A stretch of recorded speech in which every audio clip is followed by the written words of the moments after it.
بسم اللہ الرحمن الرحیم، السلام علیکم۔ باغ فطرت کے حوالے سے جو گفتگو کا سلسلہ ہم نے شروع کیا ہوا ہے، وائس نوٹ کا جو سلسلہ ہے، اس میں آج ہم اس ٹاپک کے اوپر بات کریں گے کہ مختلف ادوار میں باغ فطرت کس کس کے پاس رہا ہے، اور کس طریقے سے ایک حکمران سے دوسرے حکمران اور پھر ایک فرد سے دوسرے فرد تک یہ پہنچتا رہا ہے۔ فدق ایک بستی کا نام ہے جو مدینے سے 2 یا 3 دن کے فاصلے پر واقع ہے۔ سن 7 ہجری تک اس بستی میں یہودی سکونت رکھتے تھے۔ فتح خیبر کے بعد یہودیوں کے دلوں میں اللہ تعالیٰ نے رعب ڈال دیا، چنانچہ یہودیوں نے رسول اللہ صلی اللہ علیہ وآلہ وسلم سے نصف فدق پر، اور بعض روایت کے مطابق پورے فدق پر، لیکن جو نصف فدق والی روایت ہے یہ زیادہ مستند ہے اور یہ شیعہ سنی کے درمیان مشترکہ ہے کہ نصف فدق پر مصالحت کر لی تھی، اور نصف فدق جو ہے وہ رسول اکرم صلی اللہ علیہ وآلہ وسلم کے حوالے کر دیا تھا۔ فدق چونکہ بلا قتال رسول اللہ کے قبضے میں آیا تھا، قرآنی صراحت کے مطابق یہ رسول اللہ صلی اللہ علیہ وسلم کی خصوصی ملکیت تھی۔ اس کے اوپر ہم آلریڈی ڈسکشن کر چکے ہیں، اور میرا ایک وائس نوٹ ہے کہ جس میں ہم نے سورہ حشر کی آیت نمبر 6 کے مطابق کے حوالے سے بتایا تھا کہ جس زمین کے اوپر گھوڑے اور اونٹ نہیں دوڑائے گئے ہیں، یعنی قتال نہیں ہوا ہے، بغیر جنگ کے حاصل ہوا ہے، وہ خالصتاً رسول اکرم صلی اللہ علیہ وآلہ وسلم کی ملکیت ہے۔ تو چونکہ باغ فدق کے اوپر گھوڑے نہیں دوڑائے گئے تھے، اونٹ نہیں دوڑائے گئے تھے، قتال نہیں ہوا تھا، جنگ نہیں ہوئی تھی، اس لیے یہ خالصتاً رسول اکرم صلی اللہ علیہ وآلہ وسلم کی ملکیت رہتی ہے۔ رسول اللہ صلی اللہ علیہ وسلم نے یہ بستی، یہ باغات حضرت فاطمہ کو عنایت فرمائی تھی۔ یہ سورہ بنی اسرائیل کی آیت نمبر 26 کے مطابق کہ جب اللہ تعالیٰ نے یہ حکم فرمایا کہ اپنے قربا کو ان کا حق دے دو، تو جناب رسالت مآب صلی اللہ علیہ وآلہ وسلم نے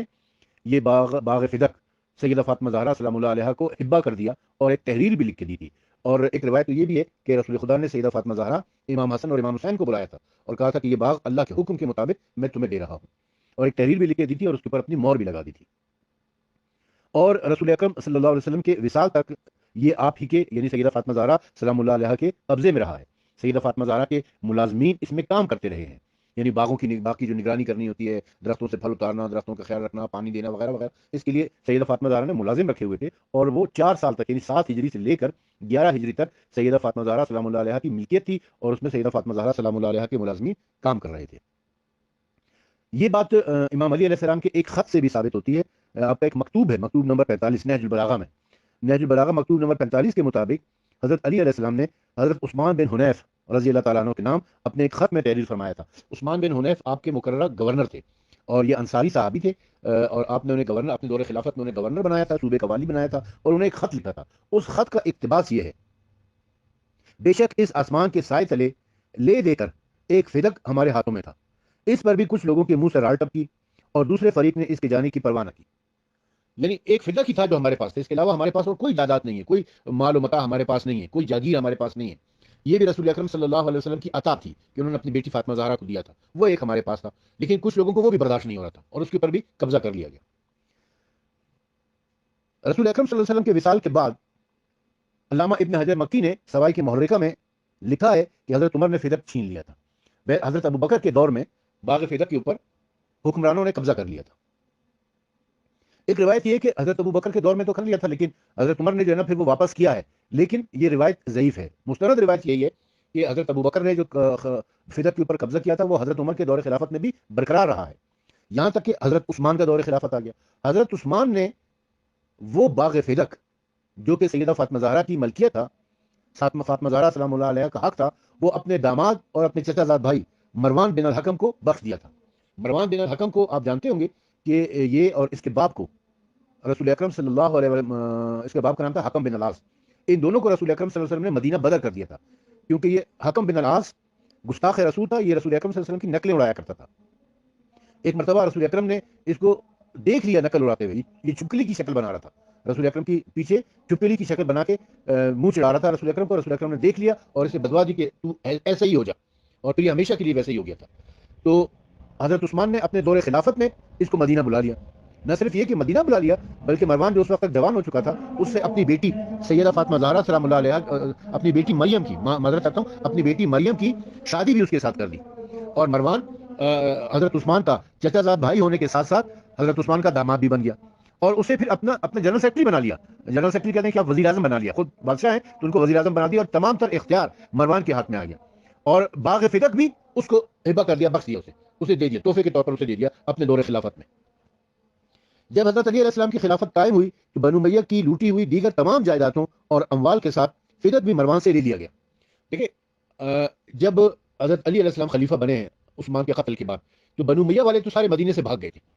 جان چھڑا کر یہ لوگ یہاں سے بھاگ گئے، یا کہ حضرت عائشہ کے ساتھ مل گئے تھے، پھر حضرت عائشہ کے ساتھ مل کر انہوں نے علی علیہ السلام کے خلاف جنگ کی، اور جب اس جنگ میں، جنگ جمل میں جب ان کو شکست ہو گئی تو یہ سارے بھاگ کر پھر شام چلے گئے تھے۔ تو علی علیہ السلام نے خلیفہ ہونے کی حیثیت سے وہ تمام لوٹی ہوئی جائیدادیں، وہ تمام لوٹا ہوا مال جو کہ حضرت عثمان کے دور میں بنو امیہ نے قبضے میں کر رکھا تھا، اپنے غاصبانہ طور پر لوٹ لیا تھا لوگوں سے، وہ سب حکومت کے قبضے میں لے کر ان لوگوں کو واپس کیا،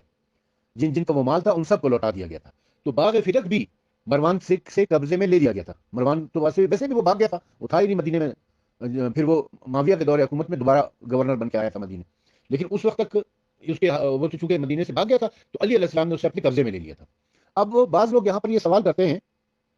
کہ یہ وہابی لابی کے جو افراد ہیں، ناسبی، خارجی، قادیانی، پرویزی، دیوبندی، سلفی، یہ لوگ عموماً یہ سوال کرتے ہیں کہ علی علیہ السلام نے اپنے دور خلافت میں باغ فدق واپس کیوں نہیں کیا؟ تو ان احمقوں سے ہم پوچھتے ہیں کہ بھائی علی علیہ السلام کس کو واپس کرتے؟ وہ حق تو سیدہ فاطمہ زہرا کا تھا، وہ ملکیت تو سیدہ فاطمہ زہرا سلام اللہ علیہا کی تھی، تو علی علیہ السلام کس کو واپس کرتے؟ سیدہ فاطمہ زہرا تو شہید ہو چکی تھی، یعنی حقدار کو حق دینا سیدہ فاطمہ زہرا کو دینا چاہیے تھا۔ علی علیہ السلام نے اپنے قبضے میں تو لے لیا تھا، مروان تو بھاگ کے چلا گیا تھا، باغ فدق علی علیہ السلام کے قبضے میں آ گیا تھا، اب وہ کس کو دیتے؟ سیدہ فاطمہ زہرا کو؟ تو وہ تو تھی نہیں، وہ تو شہید ہو چکی تھی، تو اب ان کے وارثوں کو دیا جاتا۔ ان کا وارث کون تھا؟ ان کے وارث تو خود علی علیہ السلام ہے، وہ شوہر ہے نا، وہ ان کے وارث ہیں، تو علی علیہ السلام کے قبضے میں تو وہ ہے آلریڈی، خود علی علیہ السلام نے اسے اپنے قبضے میں لے لیا۔ تو کہتے ہیں کہ دکھاؤ میں کس کتاب میں، یہ کتاب کی میں ابھی آپ کو پکچر بنا کے دکھا رہا ہوں کہ اس کتاب میں لکھا ہوا ہے، یہ تفسیر الکوثر میں، کہ علی علیہ السلام نے باغ فدق کو اپنے قبضے میں لے لیا تھا۔ اس کے علاوہ اور بھی بہت ساری کتابوں میں اس سلسلے میں سب سے بڑی توجہ یہ کی جاتی ہے کہ حضرت علی علیہ السلام نے اپنے دور خلافت میں حضرت ابوبکر کی سیرت پر عمل کیا اور فدق اولاد زہرا کو واپس نہیں کیا۔ عجیب احمقانہ سی بات ہے، خود علی علیہ السلام سیدہ فاطمہ زہرا سلام اللہ علیہا کے وارث ہیں اور وہ ان کے قبضے میں ہے۔ اگر حضرت زہرا کا دعویٰ درست ہوتا تو حضرت علی ایسا نہ کرتے، حالانکہ ایسا کوئی شواہد نہیں ملتے کہ علی علیہ السلام نے حضرت ابوبکر کی سیرت پر عمل کیا ہو۔ جو شواہد ہمارے سامنے ہیں ان کے مطابق علی علیہ السلام نے فدق کو حضرت زہرا سلام اللہ علیہ کا حق سمجھتے تھے، چنانچہ حضرت عثمان بن حنیف کے نام آپ نے خط میں جو تحریر کیا تھا، جس کا میں پہلے ذکر کر چکا ہوں کہ لے دے کر ایک فدق ہمارے پاس تھا اور اس کے اوپر بھی لوگوں کی لال ٹپک رہی تھی اور اسے اپنے قبضے میں لے لیا گیا تھا۔ تو صاف صاف ظاہر ہوتا ہے اس سے کہ علی علیہ السلام فدق کو سیدہ فاطمہ زہرا سلام اللہ علیہ کا حق سمجھتے تھے، لیکن چونکہ جناب سیدہ فاطمہ زہرا شہید ہو چکی تھیں، اس دنیا میں موجود نہیں تھیں، لہٰذا وارث ہونے کی حیثیت سے، سیدہ کا وارث ہونے کی حیثیت سے انہوں نے اس کو اپنے قبضے میں ہی رکھا ہے۔ اپنی خلافت میں اب آپ اموال فدق و میراث رسول کے صاحب اختیار تھے کہ اہل بیت کے مصارف میں خرچ کریں یا وقف کر دیں اور زکات میں شامل کریں۔ اب وہ آپ کے اختیار میں، علی علیہ السلام کے اختیار میں، علی علیہ السلام کی اپنی مرضی کہ اسے اپنے پاس رکھتے ہیں، اپنی اولاد کے اوپر خرچ کرتے ہیں، اسے غریبوں، مسکینوں، یتیموں میں تقسیم کرتے ہیں، اس کی آمدن کو، یا جیسے بھی وہ استعمال کریں، یا خلیفہ ہونے کی حیثیت سے وہ اسے سرکاری کاموں میں استعمال کرتے ہیں، وہ ان کا ثواب دیدی اختیار ہے، کیونکہ اس وقت بحیثیت خلیفہ بھی وہ ہیں اور بحیثیت سیدہ کے وارث بھی وہ ہیں، باغ فدق ان کے پاس ہے۔ معاویہ کے دور میں تو اموال فدق کے ساتھ مزید کھیل کھیلا گیا، اسے تین حصوں میں تقسیم کر دیا گیا، ایک حصہ مروان بن حکم کو دیا گیا،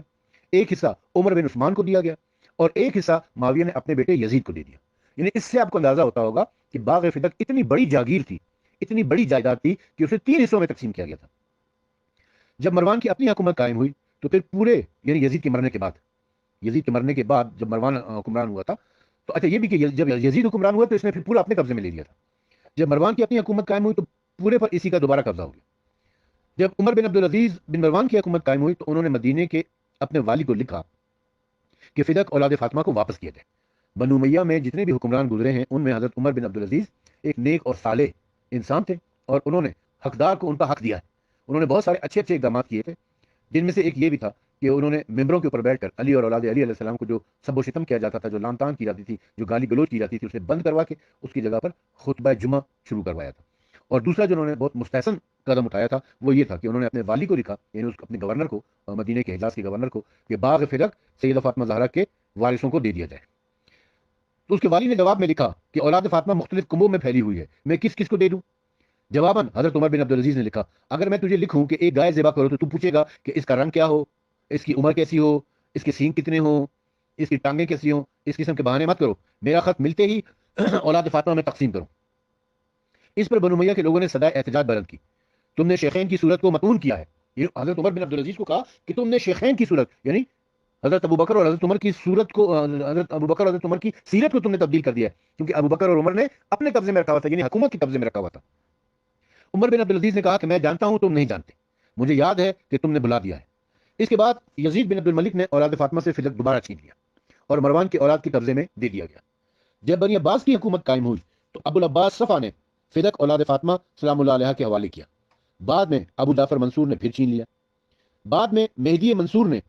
اولاد فاطمہ کو پھر واپس کر دیا، لیکن اس کے بعد موسیٰ بن المہدی نے اپنے قبضے میں لے لیا۔ اس طرح فدق عباسیوں کے قبضے میں رہا۔ جب مامون الرشید کی حکومت قائم ہوئی تو سن 2010 ہجری میں اولاد فاطمہ کو واپس کر دیا گیا۔ اس کے بعد متوکل عباسی نے پھر اولاد فاطمہ سے واپس لے لیا اور عبداللہ بن عمر البازیار نے کو دے دیا۔ روایت ہے کہ فدق میں 11 کھجور کے درخت ایسے بھی تھے جنہیں رسول اللہ صلی اللہ علیہ وآلہ وسلم نے خود اپنے دست مبارک سے لگایا تھا۔ عبداللہ بن عمر البازیار نے بشران بن امیہ ثقفی نامی شخص کو بھیج کر ان درختوں کو کٹوا دیا۔ یہ شخص جو ہی واپس آیا اس پر فالج گرا اور وہ مر گیا۔ یعنی رسول اکرم صلی اللہ علیہ وسلم کے دست مبارک سے لگائے ہوئے کھجور کے درختوں کو جو کاٹے گا تو اس کا تو یہی انجام ہونا ہے۔ پھر فدق ایک معمولی جائیداد نہ تھی، اس سے حاصل ہونے والی آمدنی سے حکومت کی تقویت ہوتی تھی۔ چنانچہ ایک روایت کے مطابق حضرت عمر نے یہ کہہ کر حضرت ابو بکر کو فدق حضرت فاطمہ سلام اللہ علیہ کو دینے سے روک دیا تھا کہ اگر فدق حضرت فاطمہ کو دے دیا گیا تو حکومت اپنے مصارف کہاں سے پورے کرے گی۔ یعنی اس کی اتنی زیادہ آمدن تھی فدق کی کہ اس سے حکومت چل رہی تھی، پوری حکومت کا پورا بجٹ باغ فدق کی آمدنی سے بنتا تھا۔ معجم البلدان نے اسے ایک بستی قرار دیا ہے۔ بعض کے مطابق فدق کے نخلستان 6 صدی ہجری کے کوفے کے نخلستان کے برابر تھے، یعنی اتنا بڑا باغ تھا وہ۔ دراصل اس قسم کی تمام باتوں کے پیچھے اصل مسئلہ بنی ہاشم کے ساتھ دیگر لوگوں کی حساوت تھی، یعنی حسد تھا بنی ہاشم کے ساتھ۔ عبداللہ بن زبیر کے مکے میں جب حکومت قائم ہوئی تو اس نے رسول اللہ صلی اللہ علیہ وسلم پر درود بھیجنے سے منع کیا۔ کیوں؟ کہتا تھا کہ اس سے بنی ہاشم کی ناک اونچی ہوتی ہے۔ اس طرح دیگر حکومتوں نے بھی بنی ہاشم کی امتیازی حیثیت ختم کرنے کے لیے ہر حربہ استعمال کیا تھا۔ ماہرین نفسیات کے مطابق اگر کوئی شخص کسی پر احسان کرتا ہے تو وہ شخص احساس کمتری کا شکار ہوتا ہے، اور احسان کرنے والے کی بالادستی کا احساس اسے ستاتا ہے، اور موقع ملنے پر وہ اس کا انتقام لیتا ہے۔ چنانچہ لوگوں نے اس کا اظہار ان لفظوں میں کیا: تمہاری قوم اس بات کو ناپسند کرتی ہے کہ خلافت اور نبوت دونوں تمہارے یعنی بنی ہاشم کے لیے جمع ہو جائیں۔ اب یہ ایک اور تفصیل کی بحث کی طرف ہم چلے جاتے ہیں۔ المختصر یہ کہ علی علیہ السلام نے باغ فدق کو اپنے قبضے میں لے لیا تھا، اور جب تک علی علیہ السلام خلیفہ رہے وہ علی علیہ السلام کے قبضے میں ہی رہا، اور اس کے بعد علی علیہ السلام کے بعد چونکہ امام حسن علیہ السلام خلیفہ بنے تھے تو وہ امام حسن علیہ السلام کے قبضے میں آ گیا تھا۔ اور پھر جب معاویہ کی حکومت آئی ہے تو معاویہ نے باغ فدق کے اوپر دوبارہ قبضہ کر کے اسے 3 حصوں میں تقسیم کر دیا۔ اب یہ باغ فدق کے حوالے سے مکمل ہسٹری میں نے آپ کی خدمت میں پیش کر دی ہے کہ یہ کب کب کس کس کے قبضے میں رہا ہے۔ یہ مختصر سا حال باغ فدق کے حوالے سے آپ کی خدمت میں پیش کیا ہے، اور اس طرح ہم آج باغ فدق کے حوالے سے جو وائس نوٹ کا سلسلہ تھا اسے کنکلوڈ کرتے ہیں۔ یہ آخری وائس نوٹ میں نے آپ کی خدمت میں پیش کیا ہے۔ بہت شکریہ۔